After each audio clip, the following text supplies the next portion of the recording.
race day's finally arrived. I definitely did a good job of hydrating yesterday, with the 3 toilet pit stops in the night or anything to go by. Time to get my carbs down, do some mobility.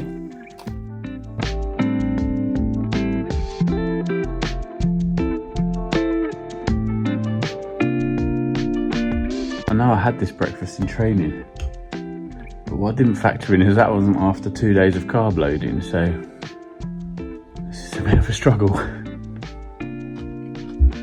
A few minutes later.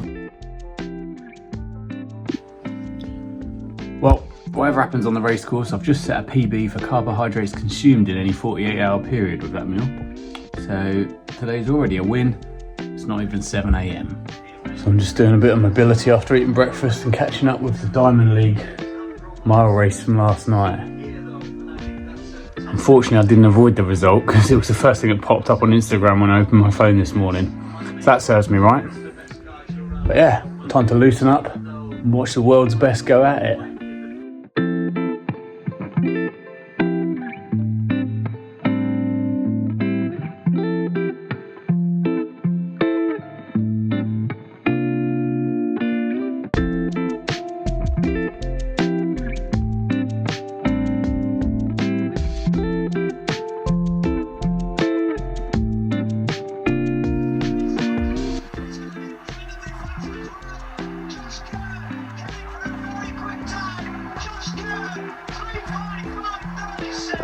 Well, looks like it's advantage Kerr going into the Olympics.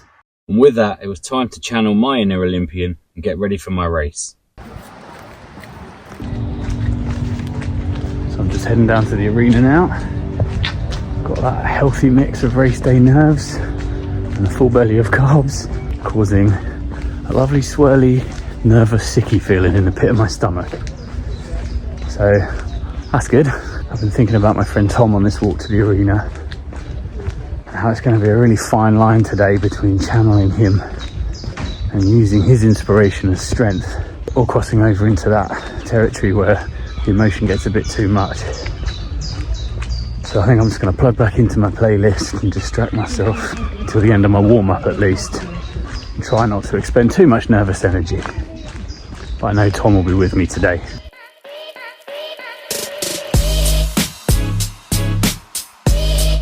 Okay, so something I didn't practice in training is allocating time for the cues.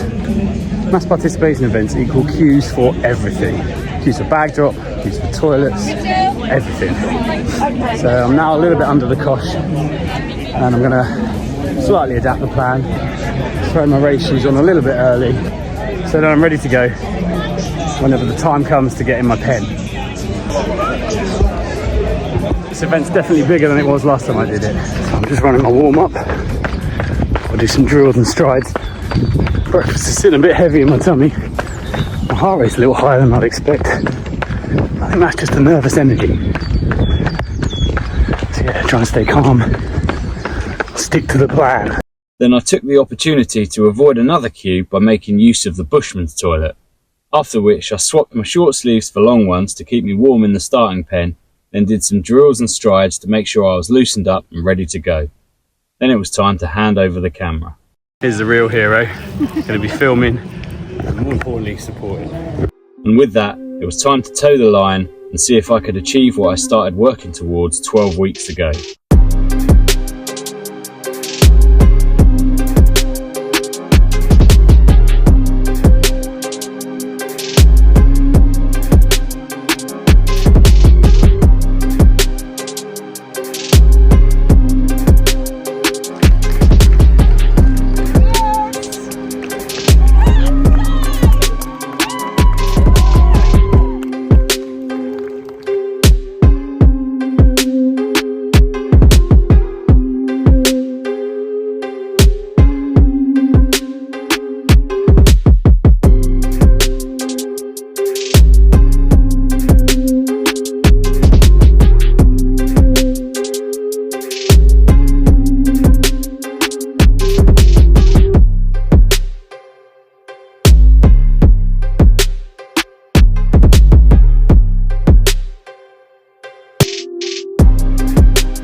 So it's a few days since the race and I'm back here in the Red Spoon to have a look at the numbers and see how I achieved that 1:27:43.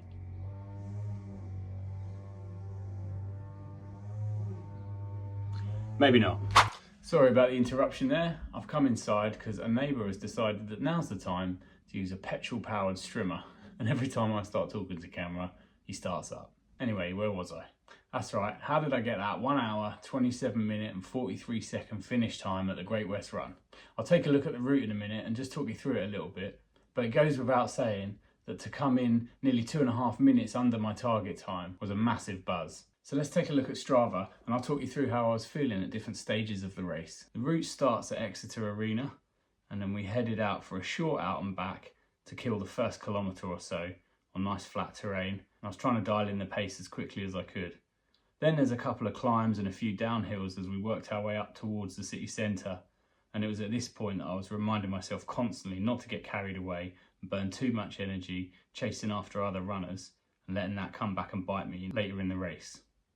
Then we wound our way through the city centre. This is a fairly flat section, and after making a conscious decision to let a couple of runners go ahead of me, we started winding our way down to finish off that first third of the race with net downhill that I talked about earlier on in my race strategy video. I navigated that successfully and didn't feel like I'd burnt too much energy. And then we had the middle third of the race, which is a long out and back along a gently undulating lane where there's not really much support.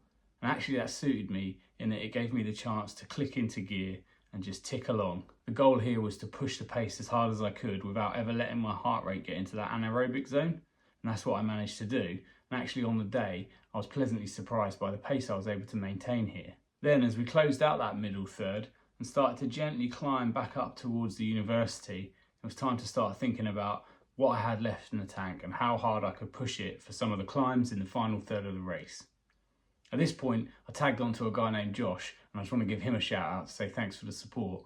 We ran a couple of kilometres together at the end of that middle third, and it really helped me psych myself up for the final third, and also just kill a bit of time and make the whole race go a little bit faster with someone to talk to and someone to work with. So often in past races, I found myself isolated between two groups of runners, where one group's going a little bit too fast for me and the other a little bit too slow. So to have some company closing into the later stages of the race proved to be massively beneficial. So as I said, we started working our way up towards the university, and the first climb that had me slightly concerned began.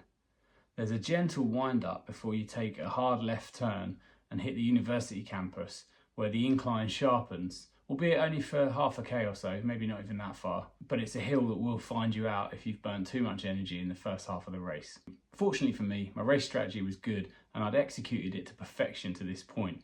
So those hills didn't take too much out of me, and actually the confidence that I got from feeling strong at this point spurred me on to push even harder. Then we got to the 11-mile marker where I saw some colleagues and my wife, and she was kind enough to cycle alongside with a bottle of Lucozade just to freshen me up for the last couple of miles. Those miles featured a few more climbs, but I was able to power up those and then use the downhill to really put the afterburners on, and even managed to hit a sub 4-minute kilometre in the 18th kilometre of the race. That's definitely something I didn't expect when I was towing the line less than 90 minutes before that. And finally, the route finishes with a turn into Exeter Arena and onto the track. And although I'd thought about him and even spoken to him out loud during some of the difficult climbs in the last third of that race, it was at this point that my mind really turned to Tom and the emotions started to overwhelm me a little bit. Turning the corner onto the home straight of the track and seeing the clock at 1:27 something was a buzz I can't really explain. So as I came down that straight, it was all I could do to put my arms out like a plane, embrace the emotion of it all, and cross that line thinking of my brother Tom and kissing his name on my wristband, before promptly pausing my watch and bursting into tears. So yeah, that was the culmination of 12 weeks of work and training, and more particularly the last 10 days of that block being highly emotionally charged by the loss of my best friend and brother. But the thing with running is you can put in the hard work, you can put in the hours, you can turn up on race day, and there'll still be so many variables out of your control that could affect you achieving what you want to achieve. But that Great West Run was one of those occasions where I put in the work, got myself to the start line, and then everything else smiled on me. The weather was dry but not too warm, there was no wind, there were groups of runners for me to hang on to running at the pace I wanted to run at through various stages of the race, and it all came together to produce a result that I never possibly could have imagined. And although I'm not a particularly religious person, I do consider myself quite spiritual, and I've never felt someone's presence the way I felt Tom's presence on race day. He really spurred me on, especially during the difficult moments and the uphill sections of that final third. He powered me on, and he gave me the inspiration to do something that I hope would have made him proud. So I guess one of his lasting legacies is the gift he's left me with of inspiration to push myself and pursue my passions in the same way he did his. So that's it. That's the end of my little video series. My sub 90 project was a success. Thanks to everyone who's watched along and supported the channel. And I'll be thinking about more challenges this summer and hopefully documenting them along the way. But for now, I'm going to relax, enjoy a couple of cold ones. Cheers.